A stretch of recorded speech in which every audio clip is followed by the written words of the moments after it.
Hello everyone, welcome to the Royal Palace online classes. So in last class we have discussed about the properties of the matter. So ಅಲ್ಲಿ ಎರಡು ರೀತಿ property ನೋಡಿದ್ದೀವಿ. ಒಂದು physical property and the second one is what here chemical property ಅಂತೇಳಿ. So physical properties which are observed or measured without undergo change in the identity and chemical composition of the substance. So ಇಲ್ಲಿ ನಾನು ಹೇಳಿದ ಪ್ರಕಾರ previous ವಿಡಿಯೋದಲ್ಲಿ discuss ಮಾಡಿದ್ದೀವಿ. ಬಾಹ್ಯ ಲಕ್ಷಣಗಳು ಅವು ಏನಪ್ಪ ಅಂತಂದರೆ ಆ ಒಂದು ಲಕ್ಷಣಗಳು ಹೆಂಗಿರ್ತಾವಂತಂದ್ರೆ substance which cannot change their identity and chemical compositions. So I give an example for physical properties. So colour, odour, melting point, boiling point, density. So ಇಲ್ಲಿ chemical properties are the properties. So ಇಲ್ಲಿ ಆ ಪ್ರಾಪರ್ಟೀಸನ್ನು observe ಅಥವಾ measured ಯಾವಾಗ ಮಾಡ್ತೀವಿ ಅಂದರೆ so during that time the substance that will undergo what here change in their identity and chemical compositions ಅಂತೇಳಿ. So ಇದನ್ನೆಲ್ಲ ನಾವು ಲಾಸ್ಟ್ ಕ್ಲಾಸ್ ನೋಡಿದ್ದೀವಿ. ಸೊ ಈಗ ನಾವು ಮೆಜರ್ಮೆಂಟ್ ಆಫ್ ದಿ ಪ್ರಾಪರ್ಟೀಸ್ ಅಂತೇಳಿ. ಸೊ ಇವು properties are the quantitative properties ಅಂತ ಹೇಳ್ತಾರೆ. ಇವು properties of matters R the quantitative in nature ಅಂತೇಳಿ. ಕ್ವಾಂಟಿಟೇಟಿವ್ ಮೀನ್ಸ್ ಸೊ ಇಲ್ಲಿ ನಾವು ಆ ಪ್ರಾಪರ್ಟೀಸನ್ನು ಯಾವ ರೀತಿ ಮೇಜರ್ ಮಾಡ್ತಾರೆ, ಕ್ವಾಂಟಿಟೇಟಿವ್ ಮೆಜರ್ಮೆಂಟ್ ಅಂಥೇಳಿ. ಸೊ ಇಲ್ಲಿ ಅವನ್ನ ಪ್ರಾಪರ್ಟಿಗಳನ್ನು ಯಾವ ರೀತಿ ಮೇಜರ್ ಮಾಡ್ತಾರೆ ಅಂಥೇಳಿ ಹೇಳ್ಬೋದು ಅಂಥೇಳಿ. ಸೊ ಇಲ್ಲಿ properties are the quantitative measurements and these quantitative measurements are represented by the numbers followed by the units. So for example here, so suppose 70 gram ball, 70 gram ball. So here 70 it is a number, g means what here, that is gram. Okay, so the unit, I mean g, it is a gram. This is an unit which is used to ಏನಪ್ಪ ಅಂತಂದರೆ measure the mass. Gram I mean ಮಾಸನ್ನು ನಾವು ಯಾವ ರೀತಿ measure ಮಾಡ್ತೀವಿ ಅಂತಂದ್ರೆ measure ಮಾಡೋಕ್ಕೆ unit ಯಾವುದು ಅಂತಂದ್ರೆ ಗ್ರಾಮ್ ಅಂಥೇಳಿ. ಸೊ ಹಾಗೆ ಸೊ ಇಲ್ಲಿ ನಾವು ಏನಪ್ಪ ಅಂದರೆ quantitative measurements, I mean properties are the quantitative in nature. So which are quantitative measurements are represented by the number followed by the units. So g means it is a gram which is an unit. So ಇದರಿಂದ ಆ unit ಅಂದಿಂದ ನಾವೇನಪ್ಪ ಅಂದರೆ ಮಾಸನ್ನು represent ಮಾಡ್ತೀವಿ ಅಂಥೇಳಿ. ಒಂದು example ಕೊಟ್ಟಿದ್ದು 70 gram ball. So 70 it is number, g means what here gram, it is a unit. So in which what happen mass is ಏನಪ್ಪ ಅಂದರೆ ಮೆಜರ್ಡ್ ಅಂತ ಹೇಳ್ತೀವಿ, ಅಥವಾ this is a unit to represent the mass ಅಂತ ಹೇಳ್ಬೋದು. So ಇಲ್ಲಿ ನೋಡೋಣ let's. So there are 7 fundamental units are there. 7 fundamental units ಅದಾವ. ಸೊ ಯಾವ 7 ಫಂಡಮೆಂಟಲ್ ಯೂನಿಟ್ಸ್ ಅಂತೇಳಿ. ಸೊ ಇದಕ್ಕೆ ಆ ಯೂನಿಟ್ಸನ್ನು ಹೇಳೋಕ್ಕೆ ಒಂದು ಸಿಸ್ಟಮ್ ಐತೆ. So that is international system of units. International system of units ಅಂಥೇಳಿ. Okay, so there are 7 fundamental basic units are there. So ನಮ್ಗೆ ಗೊತ್ತಿದೆ. ಸೊ ಯಾವ ಫಂಡಮೆಂಟಲ್ 7 ಬೇಸಿಕ್ ಯೂನಿಟ್ಸ್ ಅಂತಂದರೆ SI ಯೂನಿಟ್ಸ್. ಯಾವುವು ಅಂತಂದರೆ ನೋಡ್ರಿ, ನಾವು ಬೇಸಿಕ್ ಫಂಡಮೆಂಟಲ್ ಯೂನಿಟ್ಸ್ ಲೆಂತನ್ನು ಯಾವುದ್ರಲ್ಲಿ ಮೆಜರ್ ಮಾಡ್ತೀವಿ ಅಂತೇಳಿ ಬರುತ್ತೆ. Time, luminous intensity, mass of the substance, amount of the substance, temperature. So ಇವನ್ನೆಲ್ಲ ಏನಪ್ಪ ಅಂದರೆ 7 ಫಂಡಮೆಂಟಲ್ ಯೂನಿಟ್ಸ್ ಅಂತ ಹೇಳ್ತೀವಿ. ಸೊ ಇಲ್ಲಿ ನೋಡಿ, ಫಸ್ಟು ಇಲ್ಲಿ ನಾನು ಒಂದು ಕಾಲಮ್ ಹಾಕ್ತೀನಿ. So basic physical quantity. So there are 7 fundamental units are there. So ಇಲ್ಲಿ ನಾನು ಕಾಲಮ್ ಅವು ಯಾವುವು ಅಂತೇಳಿ ನೋಡೋಣ. ಸೊ ಫಸ್ಟ್ ಇಲ್ಲಿ ನಾನು column basic fundamental, I mean basic physical quantities, symbol for or symbol of quantity. So next one symbol of quantity ಆದ ತಕ್ಷಣ so the SI units. So SI units.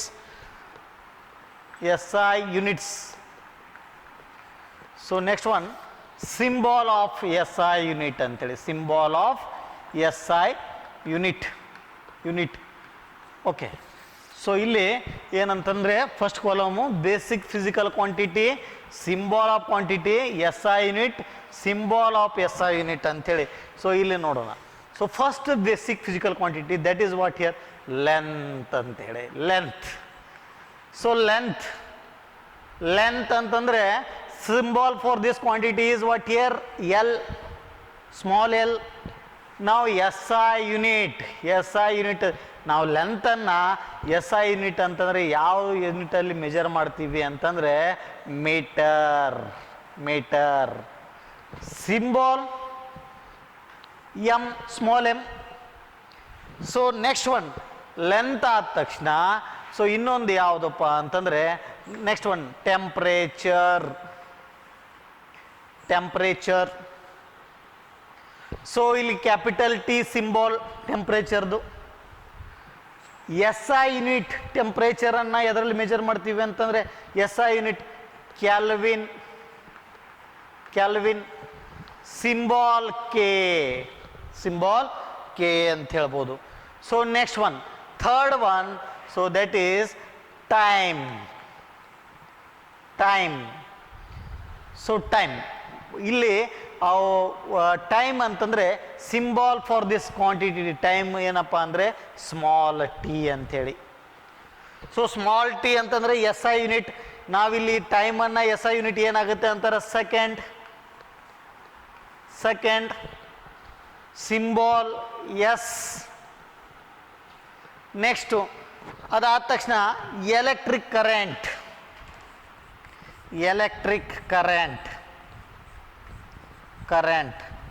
So symbol I, electric current symbol I. So next ಅದಾದ ತಕ್ಷಣ S I unit, ನಾವು electric current S I unit ಏನಂತೀವಿ ಅಂತಾರೆ ampere. So symbol is A, small A. ನೋಡ್ರಿ ಭಾಳ important ಇದನ್ನು ನಾವೇನಪ್ಪ ಅಂದರೆ 7 ಬೇಸಿಕ್ ಫಂಡಮೆಂಟಲ್ ಯೂನಿಟ್ಸ್. ಲೆಂತನ್ನು ಮೀಟರಲ್ಲಿ ಮೆಜರ್ ಮಾಡ್ತೀವಿ. S I unit of length is metre. Temperature the S I unit is kelvin. Time the S I unit is second. And electric current that S I unit is ampere and it is represented by the small A ಅಂತ ಹೇಳ್ತೀವಿ. So next one luminous intensity or next one ಮಾಸನ್ನು ನಾವು ಯಾವುದರಲ್ಲಿ ಇದನ್ನು symbol ಮಾಡ್ತೀವಿ ಅಂದರೆ so that is M. Mass M. S I unit kilogram. Symbol is KG. Next ಇನ್ನೊಂದು amount of substance.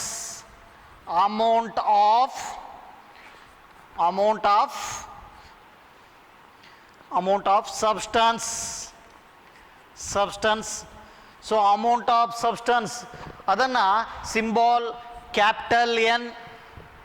So amount of substance symbol capital N. So ಇಲ್ಲಿ S I unit ಏನಾಗುತ್ತೆ ಅಂತಂದರೆ ಮೋಲ್, MOLE ಮೋಲ್. ಸೊ ಅಲ್ಲಿ symbol ಏನು use ಮಾಡ್ತೀವಿ ಅಂತಾರೆ MOL ಅಷ್ಟೇ.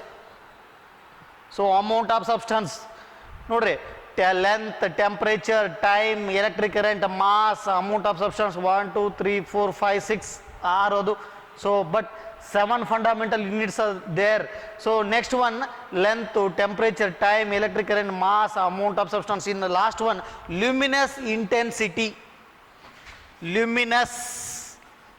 luminous intensity. Symbol is IV. Luminous intensity. SI unit is candela, and the symbol is CD. So ಬಹಳ important ಇದು basic physical quantities and SI units, and these are the symbol of SI units. So length SI units meter, temperature the SI units Kelvin, time SI units second, luminous intensity SI unit candela, and also electric current SI units, that is ampere. So mass now kg. So these are the 7 fundamental units so ಇವನ್ನ ನಾವು 7 fundamentals ಯೂನಿಟ್ಸನ್ನು ನಾವು ಏನಾರಪ್ಪ ಅಂತಾರೆ perfect ಆಗಲೇಬೇಕು ಅಂತೇಳಿ. ಯಾಕಂತಾರೆ ನಮ್ಮ ಕೆಮಿಸ್ಟ್ರಿಯಲ್ಲಿ ಇವೆಲ್ಲ ತುಂಬ basic ಆಗಿರ್ತಕ್ಕಂಥ ಒಂದು ಕಾನ್ಸೆಪ್ಟ್ ಅಂತ ಹೇಳ್ಬೋದು ಇಲ್ಲಿ. So next one I will move for the prefixes. So prefix the S I ಯೂನಿಟ್ಸನ್ನು ನಾವೇನಪ್ಪ ಅಂದರೆ ಎಸ್ ಐ ಯೂನಿಟ್ಸಲ್ಲಿ ಪ್ರಿಫಿಕ್ಸ್ ಅಂತ ಬರುತ್ತೆ. ಸೊ ಪ್ರಿಫಿಕ್ಸ್ ಅಂದರೆ so the prefix which are use to represent the multiples and sub multiples ಅಂಥೇಳಿ. So ಯಾವ prefix ಅಂಥೇಳಿ ನೀವು ನೋಡಿದ್ರಿ ಆ ಮಲ್ಟಿಪಲ್ಸು ಏನಂತಂದರೆ 10⁻⁻1 ಅಂದರೆ ಏನು, 10⁻⁻2 ಅಂತಂದರೆ ಏನು, 10⁻⁻3 ಅಂತಂದರೆ ಏನು. ಸೊ ಅವನ್ನ ನಾವಿಲ್ಲಿ ನೋಡೋಣ. ಮಲ್ಟಿಪಲ್ಸ್ ಪ್ರಿಫಿಕ್ಸ್ ಅಂದರೆ prefix which are use to represent the multiples. ಅವು ಯಾವ ಅಂತ ನೋಡೋಣ. ಸೊ ಫಸ್ಟ್ ಇಲ್ಲಿ ನಾನು ಬರಿತೀನಿ the first thing that is multiples or fractions ಅಂತ ಹೇಳ್ಬೋದು. ಸೊ ನೆಕ್ಸ್ಟ್ ಒನ್ ಮಲ್ಟಿಪಲ್ ಆದ ತಕ್ಷಣ prefix multiple prefix, and then what here, symbol. I will write here symbol, and next here I will write one more column, that is what here, examples. Okay, so ನೋಡೋಣ multiples ಅಂತಂದರೆ ಯಾವ multiples ಅಂತೇಳಿ. So first thing multiples ನಾನು ಬರಿತೀನಿ 10⁻⁻1 ಅಂತೇಳಿ. So 10⁻⁻1 ಅಂತಂದರೆ prefix ಯಾವುದಪ್ಪ ಅಂತಂದರೆ ದಟ್ ಈಸ್ ಡೆಸಿ ಅಂಥೇಳಿ. ಡೆಸಿ ಅಂಥೇಳಿ ಪ್ರಿಫಿಕ್ಸ್ ಯೂಸ್ ಮಾಡ್ತೀವಿ. ಸಿಂಬಾಲ್ ಏನಪ್ಪ ಅಂದರೆ ಡಿ, ಸ್ಮಾಲ್ ಡಿ ಅಂಥೇಳಿ. ನೋಡ್ರಿ 10⁻⁻1 ಅಂತಂದರೆ ಡೆಸಿ, ಸಿಂಬಾಲ್ ಡಿ. ಇಲ್ಲಿ ಎಕ್ಸಾಂಪಲ್ ನೋಡ್ರಿ. ಸೊ ಏನಪ್ಪ ಅಂದರೆ 1 decimetre equal to how much metre ಅಂತೇಳಿ ನಾನು ಇಲ್ಲಿ ತೋರಿಸ್ತೀನಿ. So that is 1 decimetre.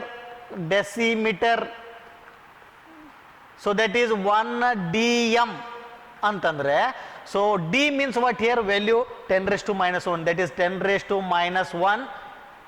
So that is 1 ಅಂತಾರೆ, ಅದನ್ನು 1 × 10⁻⁻1 ಅಂತ ಅಂದಂಗೆ. ಸೊ ಅದಕ್ಕೆ ನಾನಿಲ್ಲಿ ಬರಿತೀನಿ. So D means what 10⁻⁻1 metre. So next one 10⁻², 10⁻², that is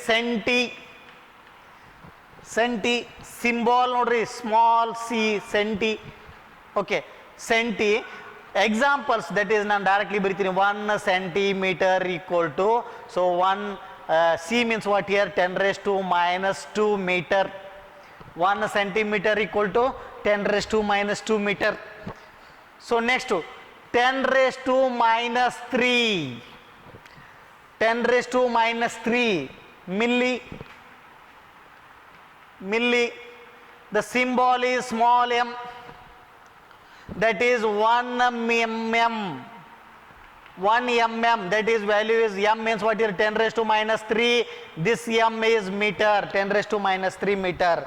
So next one 10⁻⁶, 10⁻⁶.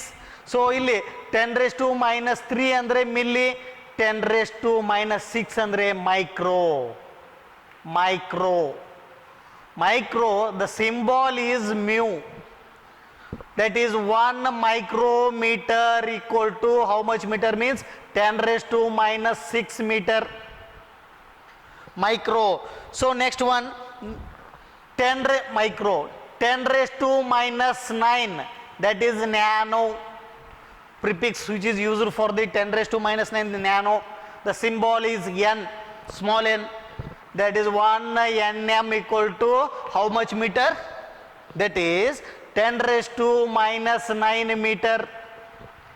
So next one 10⁻⁻12, that is what here pico or pico. So symbol is p, that is 1 pm.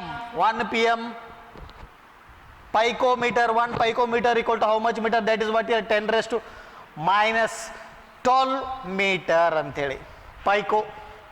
So next one 10⁻⁻15, the prefix is femto. symbol is small f, 1 fm. That means what here? 1 femtometer. The value is 1, that is femtometer equal to 10 raised to minus 15 meter andange. Okay. So next one, 10 raised to minus 18. 10 raised to minus 18 means the prefix is atto. Symbol is a. 1 attometer equal to the how much meter? That is 10 raised to minus 18 meter. So next one, 10 raised to minus 21. So the prefix for the 10 raised to minus 1 is, that is zepto. Zepto. That is what here? Symbol is Z. So that is 1 Zm, that is zeptometer equal to 10 raised to minus 21 meter. Next one, 10 raised to minus 24. The prefix is ecto. Ecto. The symbol is Y. That is 1 Ym, that is 1 hectometer equal to 10 raised to minus 24 meter ಅಂತೇಳಿ. So ಇವು ಕೂಡ basic ಏನಪ್ಪ ಅಂತಾರೆ prefix. ನಾವು ಯೂನಿಟನ್ನು express ಮಾಡೋಕ್ಕೆ ಇವೆಲ್ಲ important. ಏನು 10 raised to minus 2 ಅಂದರೆ centi, 10 raised to minus 3. So ಇವನ್ನೆಲ್ಲ ಈ ಟೇಬಲಿಂದ ನಾವು ಏನು ತಿಳ್ಕೊಬೋದು ಅಂತಾರೆ, ನಾವು ಕೆಲವೊಂದು ಸರಿ ಸಮಸ್ಯೆ ಪ್ರಾಬ್ಲಮ್ಗಳನ್ನು ಸಾಲ್ವ್ ಮಾಡಾಗ ಕನ್ವರ್ಷನ್ ಆಫ್ ದಿ ಯೂನಿಟ್ಸ್ ಅಂತ ಬರುತ್ತೆ. ಸೊ ಇವೆಲ್ಲ ಬಹಳ ಬೇಸಿಕ್ ಇರೋದ್ರಿಂದ ಇವು ನೀವು ನೆನಪಲ್ಲಿ ಇಟ್ಕೋಬೇಕು. 10 raised to minus 2 ಅಂದರೆ ಏನು? ಸೆಂಟಿ. 10 raised to minus 3 ಅಂದರೆ ಮಿಲ್ಲಿ. 10 raised to minus 6 ಅಂದರೆ ಮೈಕ್ರೋ. ಸೊ ಇವು ಭಾಳ ಇಂಪಾರ್ಟೆಂಟ್. ಸೊ ನಾನು ಇಲ್ಲಿ ಒಂದು ಕಾನ್ಸೆಪ್ಟ್ ಏನಪ್ಪ ಅಂತಾರೆ ಡಿಸ್ಕಸ್ ಮಾಡೋಣ. So how we are going to convert, conversion ನೋಡೋಣ. So for example I will write here conversions. ಒಂದು ಕನ್ವರ್ಷನ್ ಮಾಡೋಣ ಯಾವ ರೀತಿ ಮಾಡ್ತಾರೆ ಅಂತೇಳಿ. ಸೊ ಇಲ್ಲಿ conversion of what here? That is 1 micrometre. 1 micrometre into ಏನಕ್ಕೆ ಕನ್ವರ್ಟ್ ಮಾಡ್ಕೊಳ್ಳೋಣ ಅಂತಂದರೆ ಸೆಂಟಿಮೀಟರ್ ಕನ್ವರ್ಟ್ ಮಾಡ್ಕೊಳ್ಳೋಣ. ಸೊ ಇಲ್ಲಿ how you are going to convert 1 micrometre to centimetre ಅಂತೇಳಿ. ಸೊ ಇಲ್ಲಿ ಯಾವ ರೀತಿ ಮಾಡ್ಬೇಕಂದ್ರೆ, ಸೊ ನಮಗೆ ಗೊತ್ತಿದೆ 1 ಮೈಕ್ರೋಮೀಟರ್ ಅಂತಂದರೆ that is what here? 10 raised to micro value minus 6, correct, metre. Centimetre ಅಂತಂದರೆ 10 raised to minus 2 metre. Centimetre 10 raised to minus 2 ಯಾವ ರೀತಿ ಕನ್ವರ್ಟ್ ಮಾಡ್ಕೋಬೇಕಂತಂದರೆ, ಸೊ ಈ 10 raised to minus 6 ಮೀಟರ್ ಇದ್ದದ್ದು ಸೊ ಸೆಂಟಿಮೀಟರ್ ಎಷ್ಟಾಗುತ್ತೆ ಅಂತ ಕೇಳಿದ್ದಾರೆ. ಸೊ ಏನು ಮಾಡಬೇಕು ಅಂತಂದರೆ ಇದನ್ನು ಸ್ಪ್ಲಿಟ್ ಮಾಡ್ಕೋಬೇಕು ಅಂತೇಳಿ. ಯಾವ ರೀತಿ ಸ್ಪ್ಲಿಟ್ ಮಾಡ್ಕೋಬೇಕು? ಇದನ್ನು ಫಸ್ಟ್ ಇದ್ರ ಯೂನಿಟನ್ನು ನಾವು ಸಪ್ರೇಟಾಗಿ ಬರ್ಕೊಂಡ್ಬಿಡೋಣ. ಸೊ 10 raised to ಸೆಂಟಿಮೀಟರ್ದು ಎಷ್ಟು ಬರುತ್ತೆ? -2 ಮೀಟರ್ ಅಂತೇಳಿ. ಸೊ ರಿಮೈನಿಂಗ್ ಮತ್ತೇನು ಉಳಿದ? 10 raised to minus 6 ಅನ್ನು ಸ್ಪ್ಲಿಟ್ ಮಾಡಿದಾಗ 10 raised to minus 2 ಸೆಂಟಿಮೀಟರ್ದಾಗ ಫಸ್ಟ್ ಬರ್ಕೊಂಡಿವಿ 10 raised to minus 2 ಮೀಟರ್ ಅಂತೇಳಿ. So remaining 10 raised to minus 4 metre ಅಂತ ಉಳಿಯುತ್ತೆ. ಹಾಗಾಗಿ ಸೊ ಇಲ್ಲಿ ನಾವು ಏನು ಬರಿಬೋದು ಅಂತಂದರೆ 10 raised to minus 2 ಇದು ಸೆಂಟಿಮೀಟರ್ ಆಯಿತು. ಸೊ ಇಲ್ಲಿ 10 raised to minus 4 ಮೀಟರ್, ಇದ್ರದ್ದು ಆನ್ಸರ್ ಎಷ್ಟು ಬರುತ್ತೆ ಅಂದರೆ 10 raised to minus 4 ಸೆಂಟಿಮೀಟರ್ ಅಂಥೇಳಿ. ಆರ್ ಅದರ್ ವರ್ಡ್ಸ್ ಇದನ್ನು ಇನ್ನೊಂದು ರೀತಿ ಮಾಡ್ಬೋದು. ಯಾವ ರೀತಿ ಅಂತಂದರೆ, so that is 10 raised to minus 6 metre ಅಂದರೆ ಇದು ಮೈಕ್ರೋಮೀಟರ್. ಇದನ್ನು ಸೆಂಟಿಮೀಟರ್ಗೆ ಹೆಂಗೆ ಕನ್ವರ್ಟ್ ಮಾಡ್ಕೋತೀವಿ ಅಂತಾರೆ? First you have to write the unit centimetre, correct. So centimetre 10 raised to minus 6 metre into ನಾನು ಇದನ್ನು ಸೆಂಟಿಮೀಟರ್ ಇಲ್ಲಿ ಬರೀತೀನಿ ಆ್ಯಸ್ ಇಟ್ ಈಸ್. ಸೊ ಈ ಸಿ ಮೀನ್ಸ್ ಸೆಂಟಿ, ಇದ್ರ ವ್ಯಾಲ್ಯೂ ಎಷ್ಟು ಅಂದರೆ 10 raised to minus 2. ಇದನ್ನು ಸಿ ರಿಮೂವ್ ಮಾಡಬೇಕಂದ್ರೆ ನಾನೇನು ಬರಿತೀನಿ ಅಂತಾರೆ? 10 raised to 2 ಅಂತ ಬರಿತೀನಿ. ಯಾಕೆ ಹೇಳ್ರಿ? Centimetre value 10 raised to minus 2. ಅದನ್ನು ರಿಮೂವ್ ಮಾಡಬೇಕಂದ್ರೆ ನಾನೇನು ಬರಿಬೇಕು? ಅದ್ರ ಅಪೋಸಿಟ್ ಪಾಸಿಟಿವ್ ವ್ಯಾಲ್ಯೂ ಬರಿಬೇಕು, 10 raised to 2 ಅಂತೇಳಿ. ಸೊ ಈಗ ಇದನ್ನು ಕಂಪ್ಲೀಟಾಗಿ ನಾನು ರಿಮೂವ್ ಮಾಡಿದರೆ ವ್ಯಾಲ್ಯೂ ಏನು ಉಳಿತೆ? 10 raised to minus 6 ಮೀಟರ್ ಅನ್ನಂಗೆ. 10 raised to 2 centimetre. C cancel ಆಗಬೇಕಂದ್ರೆ ನಾನೇನು ಬರ್ತಿದ್ದೀನಿ? ಈ -2 10 raised to minus 2 10 raised to 2 minus ಆದರೆ ಏನಪ್ಪ ಅಂದರೆ ಸೇಮ್ ಉಳಿಯುತ್ತೆ. ಅದಕ್ಕೆ ನಾನು ಹಿಂಗೆ ಬರ್ಕೊಂಡಿದ್ದೀನಿ ಅಂತೇಳಿ. ಸೊ ಈಗ ನಾವೇನು ಮಾಡ್ಬೇಕಂತಂದರೆ 10 to the power of minus 6 plus 2 that becomes what here? 10 raised to minus 4 centimetre ಅಂತೇಳಿ. So this is the conversion of what here 1 micrometre to centimetre ಅಂತೇಳಿ. ಸೊ ಇನ್ನು ಕೆಲವೊಂದು ಪ್ರಿಫಿಕ್ಸ್ಗಳನ್ನು ನಾವು ಮುಂದಿನ ಕ್ಲಾಸಲ್ಲಿ ನೋಡೋಣ. So thank you.